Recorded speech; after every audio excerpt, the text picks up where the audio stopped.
गौतम बुद्ध ऐसे हैं जैसे हिमाच्छादित हिमालय। पर्वत तो और भी हैं, हिमाच्छादित पर्वत और भी हैं, पर हिमालय अतुलनीय, उसकी कोई उपमा नहीं। हिमालय बस हिमालय जैसा है, गौतम बुद्ध बस गौतम बुद्ध जैसे हैं। पूरी मनुष्य जाति के इतिहास में वैसा महिमापूर्ण नाम दूसरा नहीं। गौतम बुद्ध ने जितने हृदयों की वीणा को बजाया है उतना किसी और ने नहीं। गौतम बुद्ध के माध्यम से जितने लोग जागे और जितने लोगों ने परम भगवत्ता उपलब्ध की है उतनी किसी और के माध्यम से नहीं। गौतम बुद्ध की वाणी अनूठी है और विशेषकर उन्हें जो सोच विचार चिंतन मनन विमर्श के आदि, हृदय से भरे हुए लोग सुगमता से परमात्मा की तरफ चले जाते हैं। लेकिन हृदय से भरे हुए लोग कहां हैं? और हृदय से भरने का कोई उपाय भी तो नहीं है। हो तो हो, न हो तो न हो, ऐसी आकस्मिक नैसर्गिक बात पर निर्भर नहीं रहा जा सकता। बुद्ध ने उनको चेताया जिनको चेताना सर्वाधिक कठिन है। विचार से भरे लोग, बुद्धिवादी, चिंतन मननशील, प्रेम और भाव से भरे लोग तो परमात्मा की तरफ सरलता से झुक जाते हैं, उन्हें झुकाना नहीं पड़ता। उनसे कोई ना भी कहे तो भी वे पहुंच जाते हैं, उन्हें पहुंचाना नहीं पड़ता। लेकिन वे तो बहुत थोड़े और उनकी संख्या रोज थोड़ी होती गई है। उंगलियों पर गिने जा सके ऐसे लोग। मनुष्य का विकास मस्तिष्क की तरफ हुआ है, मनुष्य मस्तिष्क से भरा है। इसलिए जहां जीसस हार जाएं, जहां कृष्ण की पकड़ न बैठे, वहां भी बुद्ध नहीं हारते, वहां भी बुद्ध प्राणों की अंतरतम में पहुंच जाते। बुद्ध का धर्म बुद्धि का धर्म कहा गया है। बुद्धि पर उसका आदि तो है, अंत नहीं। शुरुआत बुद्धि से है, प्रारंभ बुद्धि से है, क्योंकि मनुष्य वहां खड़ा है। लेकिन अंत उसका बुद्धि में नहीं। अंत तो परम अतिक्रमण है, जहां सब विचार खो जाते, सब बुद्धिमत्ता विसर्जित हो जाती, जहां केवल साक्षी, मात्र साक्षी शेष रह जाता है। लेकिन बुद्ध का प्रभाव उन लोगों में तत्क्षण अनुभव होता है जो सोच विचार में कुशल है। बुद्ध के साथ मनुष्य जाति का एक नया अध्याय शुरू हुआ। 25 वर्ष पहले बुद्ध ने वह कहा जो आज भी सार्थक मालूम पड़ेगा और जो आने वाली सदियों तक सार्थक रहेगा। बुद्ध ने विश्लेषण दिया, एनालिसिस दी, और जैसा सूक्ष्म विश्लेषण उन्होंने किया कभी किसी ने न किया था और फिर दोबारा कोई न कर पाया। उन्होंने जीवन की समस्या के उत्तर शास्त्र से नहीं दिए, विश्लेषण की प्रक्रिया से दिए। बुद्ध धर्म के पहले वैज्ञानिक, उनके साथ श्रद्धा और आस्था की जरूरत नहीं है, उनके साथ तो समझ पर्याप्त है। अगर तुम समझने को राजी हो तो तुम बुद्ध की नौका में सवार हो जाओगे। अगर श्रद्धा भी आएगी तो समझ की छाया होगी, लेकिन समझ के पहले श्रद्धा की मांग बुद्ध की नहीं। बुद्ध ये नहीं कहते कि जो मैं कहता हूं भरोसा कर लो। बुद्ध कहते हैं सोचो, विचारो, विश्लेषण करो, खोजो, पाओ अपने अनुभव से तो भरोसा कर लेना।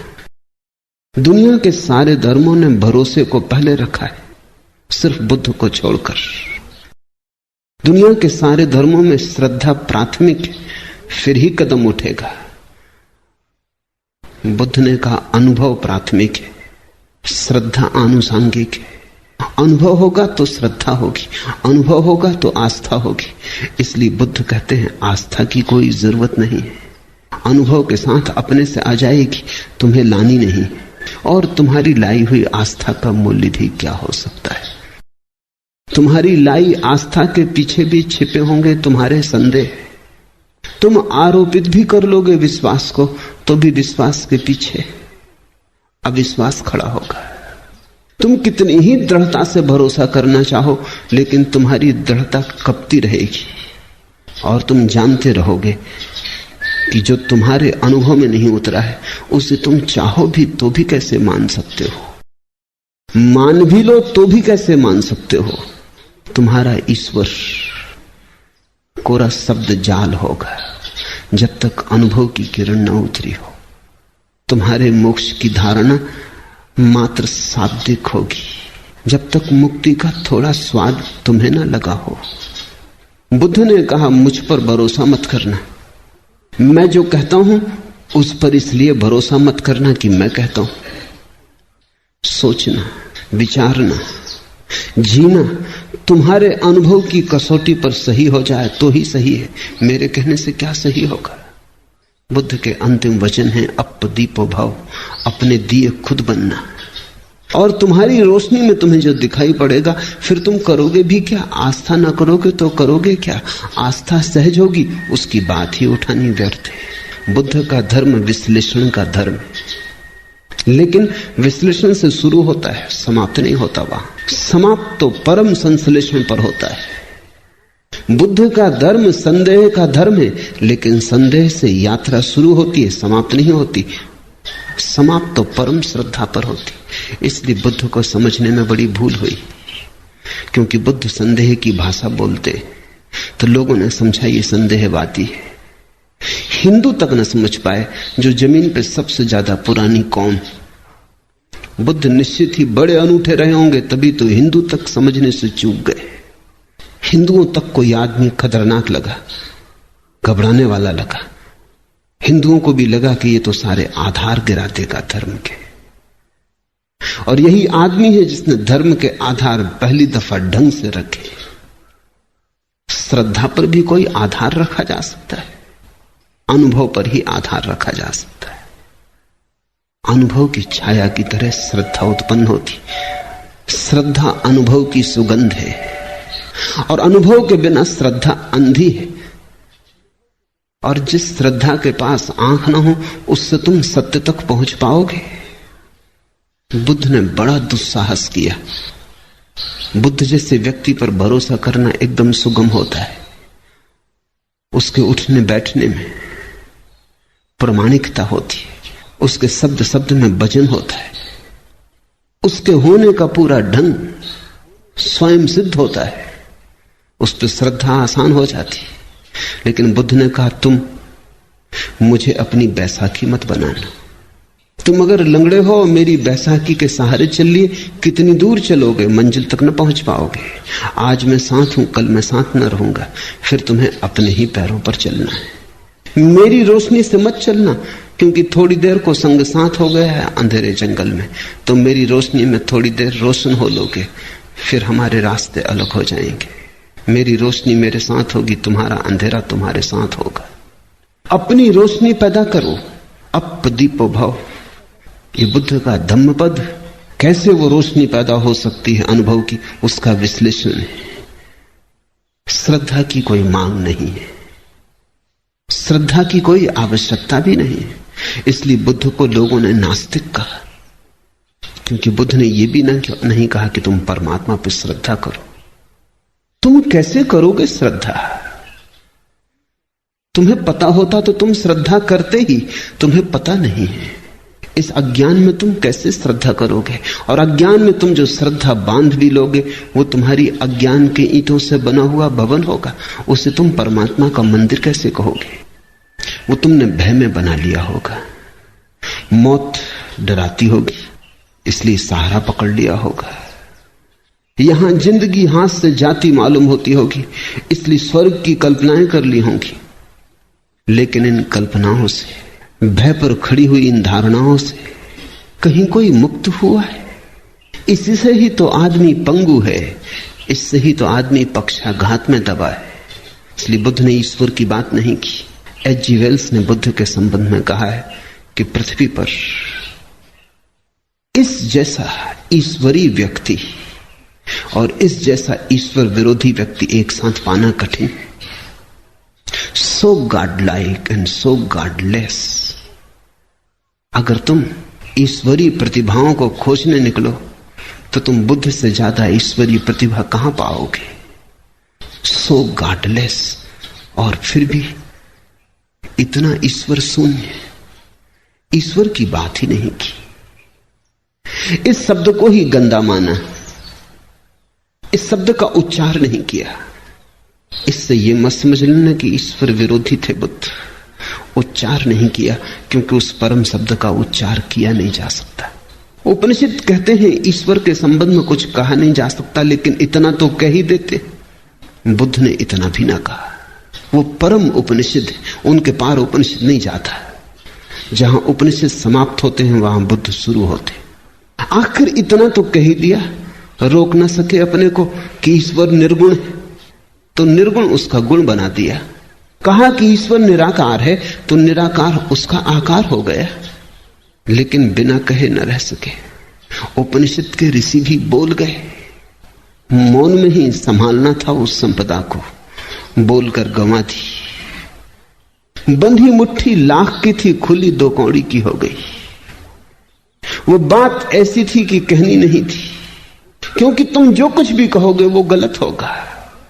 ये कहना भी कि परमात्मा निराकार है गलत है, क्योंकि निराकार भी एक धारणा है। वो भी आकार से ही जुड़ी है। आकार के विपरीत होगी तो भी आकार से संबंधित है।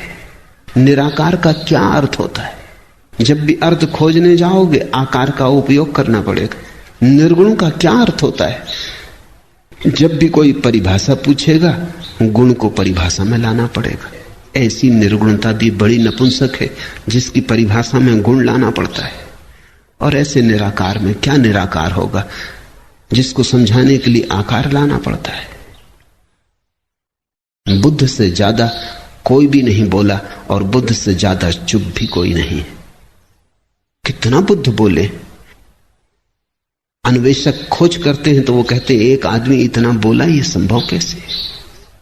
उन्हें डर लगता है कि इसमें बहुत कुछ प्रक्षिप्त है, दूसरों ने डाल दिया है। कुछ भी प्रक्षिप्त नहीं है। जितना बुद्ध बोले पूरा संग्रहित ही नहीं हुआ है। खूब बोले और फिर भी उनसे ज्यादा चुप कोई भी नहीं, क्योंकि जहां जहां नहीं बोलना था वहां नहीं बोले। ईश्वर के संबंध में एक शब्द ना कहा। इस खतरे को भी मोल लिया कि लोग नास्तिक समझेंगे, और आज तक लोग नास्तिक समझे जा रहे हैं। और इससे बड़ा कोई आस्तिक कभी हुआ नहीं। बुद्ध महाआस्तिक है। अगर परमात्मा के संबंध में कुछ कहना संभव नहीं है तो फिर बुद्ध ने ही कुछ कहा, चुप रह के इशारा किया। पश्चिम के एक बहुत बड़े विचारक विटगेंस्टीन ने अपनी बड़ी अनूठी किताब ट्रैक्टेटस में लिखा है कि जिस संबंध में कुछ कहा ना जा सके उस संबंध में बिल्कुल चुप रह जाना उचित है। That which cannot be said must not be said। जो नहीं कहा जा सकता कहना ही मत, कहना ही नहीं चाहिए। अगर विटगेंस्टीन बुद्ध को देखता तो समझता। अगर विटगेंस्टीन के वचन को बुद्ध ने समझा होता तो मुस्कुराते और उन्होंने स्वीकृति दी होती। विटगेंस्टीन को भी पश्चिम में लोग नास्तिक समझे। नास्तिक नहीं, पर जो कही नहीं जा सकती बात अच्छा है ना ही कही जाए। कहने से बिगड़ जाती, कहने से गलत हो जाती। लाओस से तक कहता तो है प्रथम वचन में अपने ताओ ते किंग में कि सत्य कहा नहीं जा सकता और जो भी कहा जाए वो असत्य हो जाता है। लेकिन फिर भी सत्य के संबंध में बहुत सी बातें कही, बुद्ध ने नहीं कही। तुम कहोगे फिर बुद्ध कहते क्या रहे? बुद्ध ने स्वास्थ्य के संबंध में एक शब्द भी नहीं कहा, केवल बीमारी का विश्लेषण किया और निदान किया, औषधि की व्यवस्था की। बुद्ध ने कहा मैं एक वैद्य हूं, मैं कोई दार्शनिक नहीं हूं। मैं तुम्हारी बीमारी का विश्लेषण करूंगा, निदान करूंगा, औषधि सुझा दूंगा, और जब तुम ठीक हो जाओगे तभी तुम जानोगे कि स्वास्थ्य क्या है। मैं उस संबंध में कुछ भी ना कहूंगा। स्वास्थ्य जाना जाता है, कहा नहीं जा सकता। बीमारी मिटाई जा सकती है, बीमारी समझाई जा सकती है, बीमारी बनाई जा सकती है, बीमारी का इलाज हो सकता है, सही हो सकता है, गलत हो सकता है, बीमारी के साथ बहुत कुछ हो सकता है। स्वास्थ्य, जब बीमारी नहीं होती तब जो शेष रह जाता है वही, उस तरफ केवल इशारे हो सकते हैं, मौन, इंगित हो सकते हैं, वे भी प्रत्यक्ष नहीं, बड़े परोक्ष। बुद्ध के धर्म को शून्यवादी कहा गया है। शून्यवादी उनका धर्म है, लेकिन इससे यह मत समझ लेना कि शून्य पर उनकी बात पूरी हो जाती, नहीं, बस शुरू होती। बुद्ध एक ऐसे उत्तुंग शिखर है जिसका आखिरी शिखर हमें दिखाई नहीं पड़ता। बस थोड़ी दूर तक हमारी आंखें जाती, हमारी आंखों की सीमा है, थोड़ी दूर तक हमारी गर्दन उठती है, हमारी गर्दन के झुकने की सामर्थ्य है। और बुद्ध खोते चले जाते हैं, दूर हिमाच्छादित शिखर है, बादलों के पार। उनका प्रारंभ तो दिखाई पड़ता है, उनका अंत दिखाई नहीं पड़ता। यही उनकी महिमा है। और प्रारंभ को जिन्होंने अंत समझ लिया वो भूल में पड़ गए। प्रारंभ से शुरू करना, लेकिन जैसे जैसे तुम शिखर पर उठने लगोगे और आगे दिखाई पड़ने लगा, और आगे दिखाई पड़ने लगेगा। बहुत लोग बोले, बहुत लोगों ने मनुष्य के रोग का विश्लेषण किया है, लेकिन ऐसा सचोट नहीं। बड़े सुंदर ढंग से लोगों ने बातें कही, बड़े गहरे प्रतीक उपाय में लाए, पर बुद्ध के कहने का ढंग ही और, अंदाजे बयां और। जिसने एक बार सुना पकड़ा गया, जिसने एक बार आंख से आंख मिला ली फिर भटक न पाया। जिसको बुद्ध की थोड़ी सी भी झलक मिल गई उसका जीवन रूपांतरित हुआ। आज से 2500 वर्ष पूर्व जिस दिन बुद्ध का जन्म हुआ, घर में उत्सव मनाया जाता था।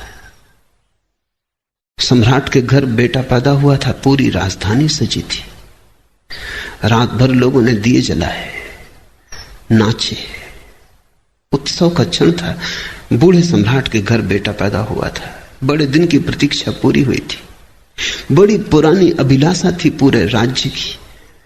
मालिक बूढ़ा होता जाता था और नए मालिक की कोई खबर न थी, इसलिए बुद्ध को सिद्धार्थ नाम दिया। सिद्धार्थ का अर्थ होता है अभिलाषा का पूरा हो जाना। पहले ही दिन जब द्वार पर बैंड बाजे बजते थे, शहनाई बजती थी, फूल बरसाए जाते थे महल में, चारों तरफ प्रसाद बंटता था, हिमालय से भागा हुआ एक वृद्ध तपस्वी द्वार पर खड़ा हुआ आकर। उसका नाम था असीता। सम्राट भी उसे सम्मान करता था, और कभी असीता राजधानी नहीं आया था। जब कभी जाना था तो शुद्धोधन को, सम्राट को स्वयं उसके दर्शन करने जाना होता था। ऐसे बचपन के साथी थे। फिर शुद्धोधन सम्राट हो गया, बाजार की दुनिया में उलझ गया। असीता महातपस्वी हो गया, उसकी ख्याति दूर दिगंत तक फैल गई। असीता को द्वारे पर आए देखकर शुद्धोधन ने कहा, आप और यहां क्या हुआ, कैसे आना हुआ, कोई मुसीबत है, कोई अड़चन है? कहे। असीता ने कही, नहीं, कोई मुसीबत नहीं, कोई अड़चन, तुम्हारे घर बेटा पैदा हुआ, उसके दर्शन को आया हूं। शुद्धोधन तो समझ ना पाया।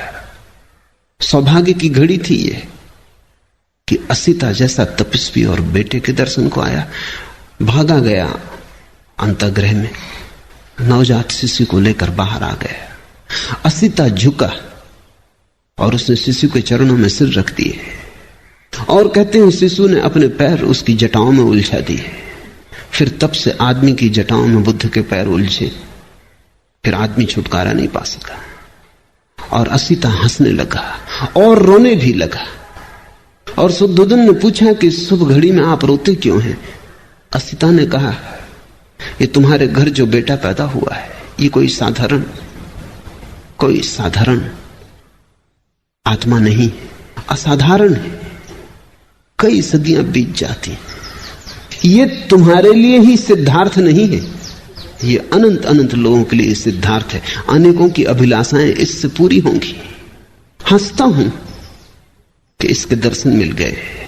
हंसता हूं, प्रसन्न हूं कि इसने मुझ बूढ़े की जटाओं में अपने पैर उलझा दिए। ये सौभाग्य का क्षण है। रोता इसलिए हूं कि जब ये कली खिलेगी, फूल बनेगी, जब दिगंत में इसकी सुवास उठेगी और इसकी सुवास की छाया में करोड़ों लोग राहत लेंगे, तब मैं न रहूंगा। ये मेरा शरीर छूटने के करीब आ गया। और एक बड़ी अनूठी बात अस्तिता ने कही है, वो ये कि अब तक आवागमन से छूटने की आकांक्षा थी, वो पूरी भी हो गई। आज पछतावा होता है। एक जन्म अगर और मिलता है तो इस बुद्ध पुरुष के चरणों में बैठने की, इसकी वाणी सुनने की, इसकी सुगंध को पीने की, इसके नशे में डूबने की सुविधा हो जाती। आज पछताता हूं, लेकिन मैं मुक्त हो चुका हूं।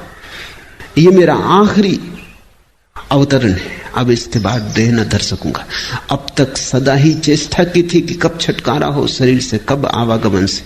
आज पछताता हूं कि अगर थोड़ी देर और रुक गया होता। इसे तुम थोड़ा समझो। बुद्ध के फूल के खिलने के समय असीता चाहता है कि अगर मोक्ष भी दांव पर लगता हो तो कोई हर्जा नहीं। तो तब से 2500 साल बीत गए। बहुत प्रज्ञा पुरुष हुए, लेकिन बुद्ध अतुलनीय है। और उनकी अतुलनीयता इसमें है कि उन्होंने इस सदी के लिए धर्म दिया और आने वाले भविष्य के लिए धर्म दिया। कृष्ण की बात कितनी ही समझा के कही जाए, इस सदी के लिए मौजू नहीं बैठती। फासला बड़ा हो गया है, बड़ा अंतराल पड़ गया है। कृष्ण ने जिनसे कहा था उनके मनों में और जिनके मन आज उसे सुनेंगे, बड़ा अंतर है। बुद्ध की कुछ बात ऐसी है कि ऐसा लगता है अभी अभी उन्होंने कही। बुद्ध की बात को समसामयिक बनाने की जरूरत नहीं है, वो समसामयिक है, वो कंटेम्पररी है। कृष्ण पर बोलो तो कृष्ण को खींच के लाना पड़ता है 20वीं सदी में, बुद्ध को नहीं लाना पड़ता है। बुद्ध जैसे खड़े ही हैं, 20वीं सदी में ही खड़े, और ऐसा अनेक सदियों तक रहेगा। क्योंकि मनुष्य ने जो होने का ढंग अंगीकार कर लिया है बुद्धि का, वो अब ठहरने को है, वो अब जाने को नहीं। और उसके साथ ही बुद्ध का मार्ग ठहरने को है। धम्मपद उनका विश्लेषण है। उन्हें जो जीवन की समस्याओं की गहरी छानबीन की है, उसका विश्लेषण है। एक एक शब्द को गौर से समझने की कोशिश करना, क्योंकि ये कोई सिद्धांत नहीं है जिन पर तुम श्रद्धा कर लो। ये तो निष्पत्तियां हैं प्रयोग की। अगर तुम भी इनके साथ विचार करोगे तो ही इन्हें पकड़ पाओगे। ये आंख बंद करके स्वीकार कर लेने का सवाल नहीं है, ये तो बड़े सोच विचार मनन का सवाल है। साधारणतः आदमी की जिंदगी क्या है? कुछ सपने, कुछ टूटे फूटे सपने, कुछ अभी भी साबित भविष्य की आशा में अटके। आदमी की जिंदगी क्या है? अतीत के खंडहर, भविष्य की कल्पनाएं। आदमी का पूरा होना क्या है? चले जाते, उठते हैं, बैठते हैं, काम करते हैं, कुछ पक्का पता नहीं क्यों, कुछ साफ जाहिर नहीं कहां जा रहे, बहुत जल्दी में भी जा रहे हैं, बड़ी पहुंचने की तीव्र उत्कंठा है, लेकिन कुछ पक्का नहीं कहां पहुंचना चाहते, किस तरफ जाते हो। कल मैं एक गीत पढ़ता था शाहिर का, न कोई ज्यादा न कोई मंजिल न रोशनी का सुराग, न कोई ज्यादा न कोई मंजिल न रोशनी का सुराग, भटक रही है खलाओं में जिंदगी मेरी। न कोई रास्ता, न कोई मंजिल, रोशनी का सुराग भी नहीं, कोई एक किरण भी नहीं, और पूरी जिंदगी अंधेरी घाटियों में, शून्य में भटक रही है। भटक रही है खलाओं में जिंदगी मेरी। ऐसी ही मनुष्य की दशा है सदा से। बहुत सी झूठी मंजिलें भी तुम बना लेते हो, राहत के लिए कुछ तो चाहिए। सत्य बहुत कड़वा है, और अगर सत्य के साथ तुम खड़े हो जाओ तो खड़े होना भी मुश्किल मालूम होगा। सिगमंड फ्रायड ने कहा है कि आदमी बिना झूठ के जी नहीं सकता, झूठ सहारा है। तो हम झूठी मंजिलें बना लेते हैं, असली मंजिल का तो कोई पता नहीं। बिना मंजिल के जीना असंभव। कैसे जियोगे बिना मंजिल के? अगर ये पक्का ही हो जाए कि पता ही नहीं कहां जा रहे हैं, तो पैर कैसे उठेंगे, यात्रा कैसे होगी? तो हम कल्पित मंजिल बना लेते, एक झूठी मंजिल बना लेते, उससे राहत मिल जाती, लगता है कहीं जा रहे हैं। कोई रास्ता नहीं है, क्योंकि झूठी मंजिलों के कहीं कोई रास्ते होते? जब मंजिल ही झूठी है तो रास्ता कैसे हो सकता है? तो फिर हम रास्ता भी बना लेते, रास्ता बना लेते हैं, मंजिल बना लेते हैं, सब कल्पित, सब मन के जाल, सब सपने, और ऐसे अपने को भर लेते हैं और लगता है शून्य भर गया, जिंदगी बड़ी भरी पूरी। कोई कुछ दिन हुए चल बसा, एक मित्र ने आके कहा कि आपको पता चला फला फला व्यक्ति चल बसे, बड़ी भरी पूरी जिंदगी थी। मैंने पूछा रुको, चल बसे ठीक, उसमें तो कुछ किया नहीं जा सकता, लेकिन भरी पूरी जिंदगी थी, ये तुमसे किसने कहा? शायद उन्होंने सोच के कहा भी नहीं था, थोड़े झिझके कहा मैं तो ऐसे ही कह रहा था, कहने की बात थी। पर मैंने कहा तो तुम भी सोचते होगे कि बड़ी भरी पूरी जिंदगी थी, मैं उनको जानता हूं, और अगर तुम मुझसे पूछो तो कुछ भी नहीं हुआ, क्योंकि वो मरे हुए ही थे। अब मरा हुआ मर जाए, इसमें कौन सी बड़ी घटना हो गई? जिंदा वो कभी थे नहीं, क्योंकि जिंदगी तो सत्य के साथ ही उपलब्ध होती है, और कोई जिंदगी नहीं है। लेकिन जो झूठ के साथ जी रहा है वो भी सोचता है जिंदगी भरी पूरी। कितने झूठ तुमने बना रखे, लड़का बड़ा होगा, शादी होगी, बच्चे होंगे, धन कमाएगा, यश पाएगा, और तुम मर रहे हो, और तुम्हारे बाप भी ऐसे ही मरे कि तुम बड़े होगे, कि शादी होगी, कि धन कमाओगे, और तुम्हारा लड़का भी ऐसे ही मरेगा। जिंदगी बड़ी भरी पूरी जा रही है। बाप बेटे के लिए मर जाता है, बेटा अपने बेटे के लिए मर जाता है, ऐसा एक दूसरे पे मरते चले जाते हैं, कोई जीता नहीं। मरना इतना आसान, जीना इतना कठिन। लोग सोचते हैं मौत बड़ी दुस्तर है, गलत सोचते हैं। मौत में क्या दुस्तरता है, क्षण में मर जाते हो। जिंदगी दुस्तर है, 70 साल जीना होता है, और बिना झूठ के तुम जीना नहीं जानते हो, तो तुम 1000 तरह के झूठ खड़े कर लेते हो। यश, पद, प्रतिष्ठा, सफलता, धन, जब इनसे चुक जाते हो तो धर्म, मोक्ष, स्वर्ग, परमात्मा, आत्मा, ध्यान, समाधि, पर तुम कुछ ना कुछ ताकि अपने को भरे रखो। और ध्यान रखना, बुद्ध का सारा जोर झूठ से खाली हो जाने पर है। सत्य से भरना थोड़ी पड़ता है, झूठ से खाली हुए तो जो शेष रह जाता है वही सत्य। गई बीमारी, जो बचा वही स्वास्थ्य है। लेकिन कितने ही लोगों ने जगाने की कोशिश की है, तुम जागते नहीं। आदमी का झूठ को पैदा करने का अभ्यास इतना गहरा है कि वो बुद्ध के आसपास भी, बुद्ध भी मौजूद हों जगाने को, तो उनके आसपास भी अपनी नींद की सुविधा जुटा लेता है। बुद्ध जगाते हैं, तुम उनके जगाने की चेष्टा को भी नशा बना लेते हो। तुम हर चीज में से शराब निकाल लेते हो। ऐसी कोई चीज नहीं है जिसमें से तुम शराब ना निकाल लो। इसलिए तो बुद्ध आते हैं, चले जाते हैं, बुद्ध पुरुष पैदा होते हैं, विदा हो जाते। तुम अपनी जगह अडिग खड़े रहते, तुम अपने झूठ से हटते नहीं। शायद बुद्ध पुरुषों ने जो कहा उसको भी तुम अपने झूठ में सम्मिलित कर लेते हो। क्या है तुम्हारे झूठ का राज? अहंकार। अहंकार सरासर झूठ है, ऐसी कोई चीज कहीं है नहीं। तुम हो नहीं, सिर्फ एक भ्रांति हो। है तो पूर्ण, सारा अस्तित्व इकट्ठा है। यह भ्रांति है कि तुम अलग हो। कल ही एक मित्र से मैंने कहा कि अब जागो, तो उन्होंने कहा कि कोशिश बहुत करता हूं, मन निंदा से भी भर जाता है, अपने प्रति अपराधी भी मालूम होता हूं, बेईमान भी मालूम पड़ता हूं, क्योंकि जो करना चाहिए मालूम है, समझ में आता और नहीं कर रहा हूं। तो मैंने उनसे कहा तुम एक ही कृपा करो, ये करने का ख्याल छोड़ दो, क्योंकि उसने पैदा किया, वही श्वास ले रहा है, तुम करना भी उसी पे छोड़ दो। उन्होंने कहा कि जन्म उसने दिया, इतना तक तो मैं मान सकता हूं, लेकिन बाकी और काम वही कर रहा है, ये नहीं मान सकता। ये तो मैं मान ही नहीं सकता कि बेईमानी भी वही कर रहा है। अभी थोड़ा सोचने जैसा है।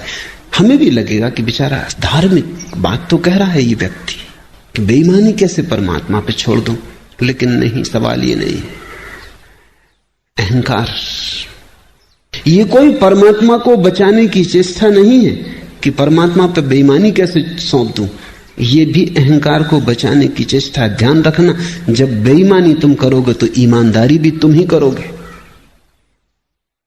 लेकिन जब जन्म भी तुम्हारा अपना नहीं है और मौत भी तुम्हारी अपनी नहीं है, तो दोनों के बीच में तुम्हारा अपना कुछ कैसे हो सकता है?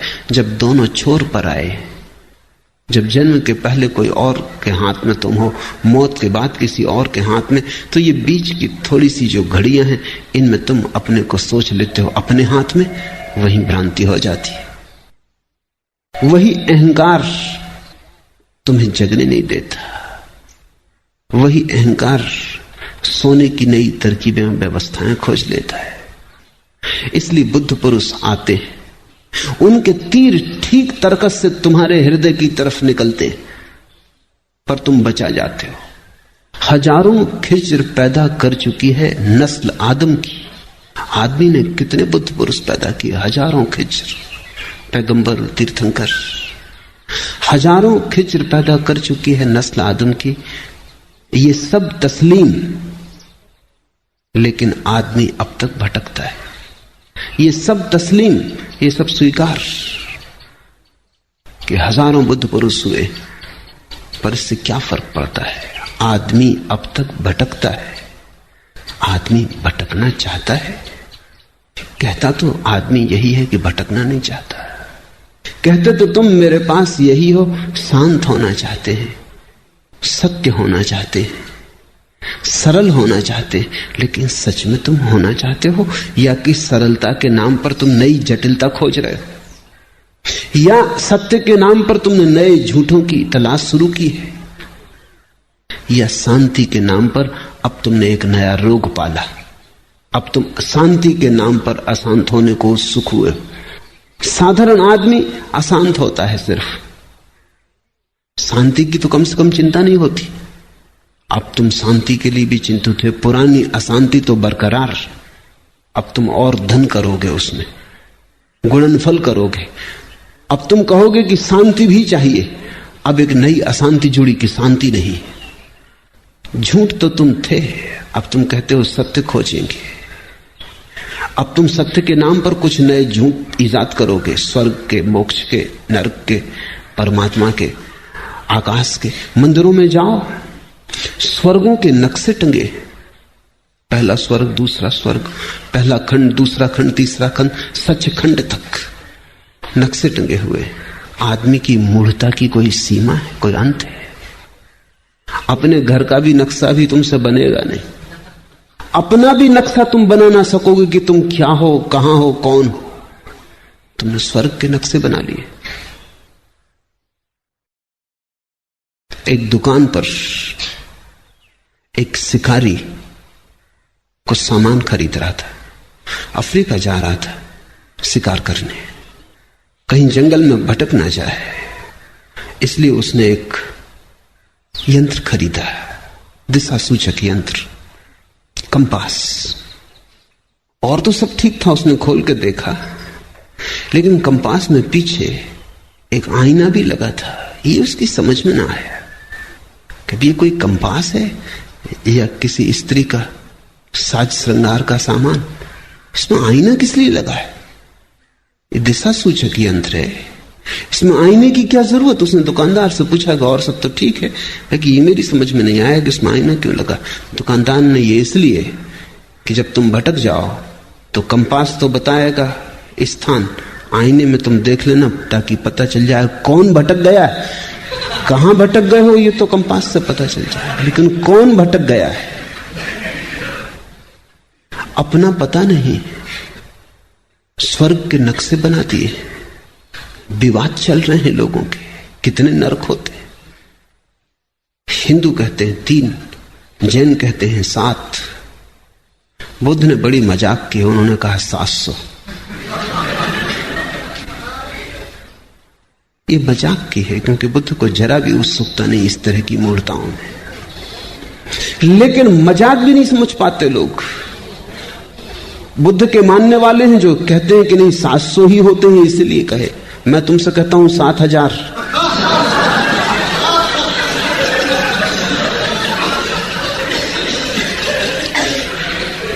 आदमी सत्य से भी झूठ खोज लेता है, इसलिए आदमी भटकता है। बुद्ध बड़े शुद्ध खोजी हैं, उनकी खोज बड़ी निर्दोष। घर छोड़ा तो जितने गुरु उपलब्ध थे सबके पास गए।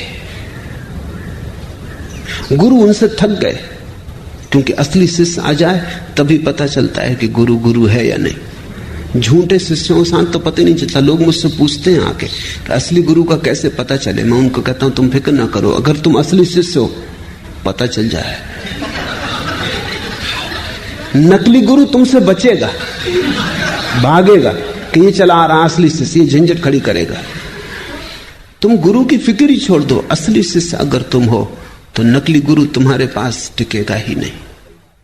तुम टिके रहना, वो ही भाग जाएगा। जिब्रान की कहानी है कि एक आदमी गांव गांव कहता फिरता था कि मुझे स्वर्ग का पता है, जिनको आना हो मेरे साथ आ जाओ। कोई आता नहीं था, लेकिन लोगों को हजार दूसरे काम। कोई स्वर्ग जाने की इतनी जल्दी वैसे भी किसी को नहीं। लोग स्वर्गीय तो मजबूरी में होते, तो हाथ पैर ही नहीं चलते, लोग मरघट पे पहुंचाते तब स्वर्गीय होते। कोई स्वर्गीय होने को राजी नहीं था। लोग कहते आपकी बात सुनते जचती, जब जरूरत होगी तब उपयोग करेंगे, मगर अभी कृपा करें, अभी हमें जाना नहीं। एक गांव में ऐसा हुआ, उस आदमी का खूब धंधा चलता था, क्योंकि जिनको स्वर्ग नहीं जाना इनको बचने के लिए भी गुरु को कुछ गुरु दक्षिणा देनी पड़ती थी। वो आ जाए गांव में और समझाए तो उसको कुछ सेवा भी करनी पड़ती, पैर भी पड़ने पड़ते। कहते तुम बिल्कुल ठीक हो, मगर अभी हम साधारण जन अभी संसार में उलझे हैं, जब कभी सुलझेंगे जरूर आपकी बात का ख्याल करेंगे, रख लेते हैं संभाल के हृदय में। तो गुरु का धंधा भी चलता था, ना कभी कोई झंझट आई थी ना कुछ। एक गांव में उपद्रव हो गया, एक असली शिष्य मिल गया। उसने कहा अच्छा तुम्हें पक्का पता है? बिल्कुल पक्का पता है, क्योंकि अभी तक कोई झंझट आई नहीं थी। उसने कहा अच्छा मैं चलता हूं, कितने दिन लगेंगे पहुंचने में? तब जरा गुरु घबराया कि ये जरा उपद्रवी मालूम पड़ता है। पैर छुओ बात ठीक, सांस चलने की बात, मगर अब सबके सामने मना भी नहीं कर सका। उसने कहा देखेंगे, भटकाएंगे, साल 2 साल भाग जाएगा अपने आप। 6 साल बीत गए, वो उनके पीछे ही पड़ा। वो कहता है कि कब आएगा? अभी तक आया नहीं। एक दिन उस गुरु ने कहा तेरे हाथ जोड़ता हूं भैया, तू जब तक न मिला था हमको भी पता था, तेरे कारण हमारा भी था। असली शिष्य मिल जाए तो फिर गुरु अपने आप। दुनिया में नकली गुरु हैं क्योंकि नकली शिष्यों की बड़ी संख्या है। नकली गुरु तो बाई प्रोडक्ट, वो सीधे पैदा नहीं होते, नकली शिष्य उन्हें पैदा कर लेता है। बुद्ध सभी गुरुओं के पास गए, गुरु घबरा गए, क्योंकि ये व्यक्ति निश्चित प्रमाणिक था। जो उन्होंने कहा वो इसने इतनी पूर्णता से किया कि उनको भी दया आने लगी कि तो हमने भी नहीं किया है, कोई करते नहीं था तब तक बात ठीक थी। इस पे दया आने लगी। इससे ये भी ना कह सकते थे कि तुमने पूरा नहीं किया इसलिए उपलब्ध नहीं हो रहा है। इसने पूरा किया, उसमें तो रत्ती भर कमी नहीं रखी। गुरु ने हाथ जोड़ के कहा बस हम यहां तक तुम्हें बता सकते थे, इसके आगे हमें खुद भी पता नहीं है। सारे गुरुओं को बुद्ध ने चुका डाला, एक गुरु साबित ना हुआ। तब सिवाय इसके कोई रास्ता ना रहा कि खुद खोजे। और इसलिए बुद्ध की बातों में बड़ी ताजगी है, क्योंकि उन्होंने खुद खोजा, किसी गुरु से नहीं पाया था, किसी से सुन के नहीं दोहराया था, फिर खुद खोज पर निकले, नितांत अकेले, बिना किसी सहारे के। शास्त्र धोखा दे गए, गुरु धोखा दे गए, सब पीछे हट गए, अकेला रह गया खोजी। ऐसा ही होता है। जब तुम्हारी खोज असली होगी तुम पाओगे शास्त्र काम नहीं देते। शास्त्र तभी तक काम देते हैं जब तक तुम उनका भजन पाठ करते हो, बस तभी तक। अगर तुमने यात्रा शुरू की तुम तत्क्षण पाओगे शास्त्र में 1000 गलतियां होनी ही चाहिए, क्योंकि हजारों साल तक हजारों लोग उसे दोहराते रहे, बनाते रहे, उसमें बहुत कुछ छूट गया, बहुत कुछ जुड़ गया है। लेकिन ये तो पता तुम्हें तभी चलेगा जब तुम यात्रा करोगे। एक तुम नक्शा लिए घर में बैठे हो, उसकी तुम पूजा करते हो, कैसे पता चलेगा? यात्रा पर निकलो तब तुम्हें पता चलेगा, अरे इस नक्शे में नदी बताई है, यहां कोई नदी नहीं। इस नक्शे में पहाड़ बताया है, यहां कोई पहाड़ नहीं। इस नक्शे में कहा बाएं मुड़ना, बाएं मुड़ो तो गड्ढे, यात्रा होती नहीं। दाएं मुड़ो तो ही हो सकती है। जब तुम यात्रा पर निकलोगे तभी परीक्षा होती तुम्हारे नक्शों की, उसके बिना कोई परीक्षा नहीं। जो भी यात्रा पर गए उन्होंने शास्त्र को सदा कम पाया। जो भी यात्रा पर गए उन्होंने गुरुओं को कम पाया। जो भी यात्रा पर गए उन्हें एक बात अनिवार्य रूपेण पता चली कि प्रत्येक को अपना मार्ग स्वयं ही खोजना पड़ता है। दूसरे से सहारा मिल जाए बहुत, पर कोई दूसरा तुम्हें मार्ग नहीं दे सकता, क्योंकि दूसरा जिस मार्ग पर चला था तुम उस पर कभी भी ना चलोगे। वो उसके लिए था, वो उसका था, वो उसके स्वभाव में अनुकूल बैठता था। और प्रत्येक व्यक्ति अद्वितीय है। बुद्ध ने यह घोषणा की कि प्रत्येक व्यक्ति अद्वितीय है, इसलिए एक ही राजपथ पर सभी नहीं जा सकते, सबकी अपनी पगडंडी होगी। इसलिए सद्गुरु तुम्हें रास्ता नहीं देता, केवल रास्ते को समझने की परख देता है। सद्गुरु तुम्हें विस्तार के नक्शे नहीं देता, केवल रोशनी देता है ताकि तुम खुद विस्तार देख सको, नक्शे तय कर सको, क्योंकि नक्शे रोज बदल रहे हैं। जिंदगी कोई स्थिर बात नहीं है, जड़ नहीं है, जिंदगी प्रवाह है। जो कल था वो आज नहीं है, जो आज है वो कल नहीं होगा। सद्गुरु तुम्हें प्रकाश देता, रोशनी देता, दिया देता हाथ में कि ये दिया ले लो, अब तुम खुद खोजो और निकल जाओ। और ध्यान रखना, खुद खोजने से जो मिलता है वही मिलता है, जो दूसरा दे दे वो मिला हुआ है ही नहीं। दूसरे का दिया छीना जा सकता है, खुद का खोजा भर नहीं छीना जा सकता। और जो छिन जाए वो कोई अध्यात्म है, जो छीना ना जा सके वही।